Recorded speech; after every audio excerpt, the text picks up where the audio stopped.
Civic Complex. Tonight, the Frozen Tide is going to match up against Auburn for the second time this season and the 22nd time overall. The first time we played Auburn this season was the first game of the season, so what a great full circle moment for our seniors as it's the last home game. Hey everyone, it's MJ Miller. I'm here with senior Cassie Thomas. So Cassie, you've been the photographer this season.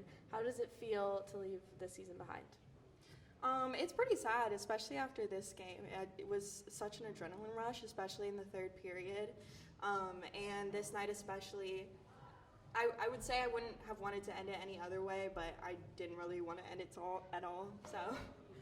Now, this was a great game. What were some of your favorite shots you took? I would have to say when the game had just ended and Trey started walking towards the bench, and I got some really emotional shots of him senior night, so I would say that was my favorite moment. Is there anything you want to say to the fans? Love you guys. Hey everyone, I'm here with Emma Wright. So Emma, the crowd tonight was electric. It was a packed house. How did that feel to be on the mic? I mean, the energy was infectious tonight. It was such a great final game for me to get to call, both, getting the win, but also seeing that packed stadium coming out of last season, not even having a season because of COVID, just to have that kind of fan energy. I mean, it was so intense. It was shaking the camera. You could hear the crowd noise in the microphone. It's hard not to get swept up in that. All right, and you have been such an incredible play-by-play broadcaster. The staff loves you, the parents love you, the players love to listen to you. What do you want to say to the next play-by-play broadcaster? I mean, the first thing I have to say is, thank you to the people who have told me I was good. The first game, as most people who've heard me talk about it know, I cried after the first period. I thought I was so terrible. I really thought I was going to quit on the spot, and then the first person came up to me and was like, you're actually, not bad at this. And then not bad turned into, you're good at this. And that turned into, you could get a job in this.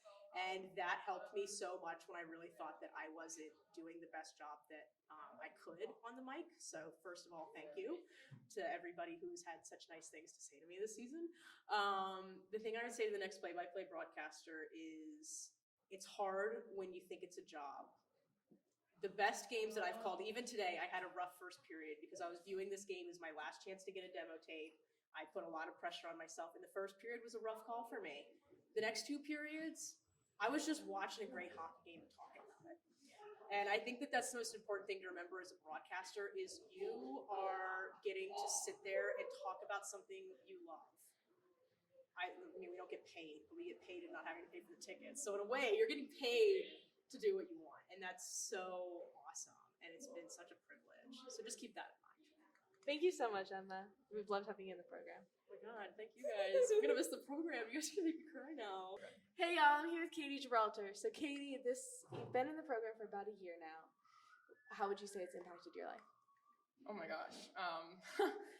What a question. I cannot even begin to say how much this program has impacted my life. I've met some of my absolutest best friends in the world. Those not even words, but that's how strongly I feel about the people that I've connected with and met through this program. And honestly, I was talking about this earlier in the car on their way here with Delaney, but this program has really changed the way that I view myself.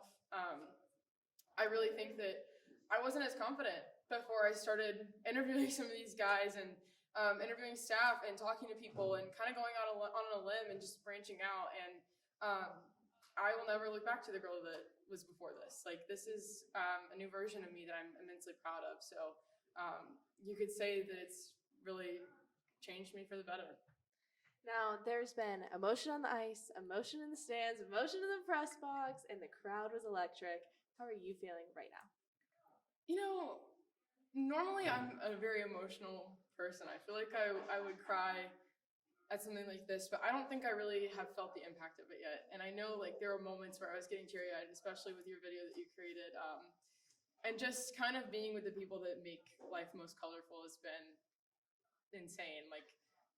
I get these glimmers, but to be honest, I really think I'm going to be going home tonight and I'm kind of sitting alone and processing and maybe cry a little bit. I don't know. I try not to cry too much. Now in the video, you had a sign off. Are there any last words you got? Thank you to everyone who's watched my videos on the YouTube. Thank you to anyone who's liked and subscribed and promoted any of the work that me or my interns have done. thank you to my family and my friends for believing in me, and thank you to Delaney for seeing something in me and taking a chance on me to do something big with this program. And I really genuinely feel like I have, and that's because of everyone here. So thank you to everyone. And I would like to say thank you to you, MJ. I mean, it's my right-hand woman for anybody who doesn't know, and normally we are not on the same side of the camera. But just thank you for stepping up when I needed you to, and thank you for being such a wonderful, bright human being who's really ready to tackle anything. And like, you really have a knack and affinity for this, and I'm so proud of everything that you've accomplished this season, and I can't wait to see what you do as head of broadcast for the next. Well, Katie, I truly could not have done any of it without you. I literally don't even know how to set the camera without you. So, this whole program, the broadcast, it belongs to you, and it is in your hands. And I am honored that you are passing it on to me. So thank you, Katie. Wouldn't want to leave my legacy to anybody else. I'm gonna cry. Stop. Hey everyone, I'm here with Delaney Galbraith. So Delaney, you built this program. You rose it from the ashes like a phoenix. Where do you want to see it go? Honestly, I just want to see it grow even bigger and better. I have always had the dream to have a rink in Tuscaloosa. That is where I would love to see it go next. I know it's possible. I know this program could go so far if the university just took a chance on it, just like every single intern does every year. So when you say take a chance, what do you think is the biggest chance you've taken with this program? I would have to say the biggest chance I've had to take was, it's hard to say. There's like a lot of nights that I've been like, questionable, but I would say just trusting your gut. I have done a lot, and I mean a lot, of just impromptu hires, just finding people off of, like with Katy Gibralter. She was interviewing me, and I found her on the spot, and I was like, you would be great. So I've done a lot of that. I've done a lot of just picking people up off the street, not the street, but taking them in and just making them also family. So you first applied in June 2018 when it popped up on your Instagram feed. How do you think you've changed since then? Well, since then I was really naive. I didn't know what I know now. I wasn't as skilled as I am now. I honestly grew up through this program. It saw my lows, it saw my highs, it saw literally everything. I've had so many successes in this program, and I've just changed in every way. And do you have any last words? I know you signed off in the video, but what do you want to say? I hope you remember me. I'll miss you forever, and it's so hard to say goodbye to something that I consider family. And I don't want to do this, honestly. But this program could not be anything without you, and you will never be forgotten. Because I swear, 10 years down the road, everyone's going to be like, yeah, Delaney did that. And Delaney's watching. Well, thank you, MJ. It's been a delight.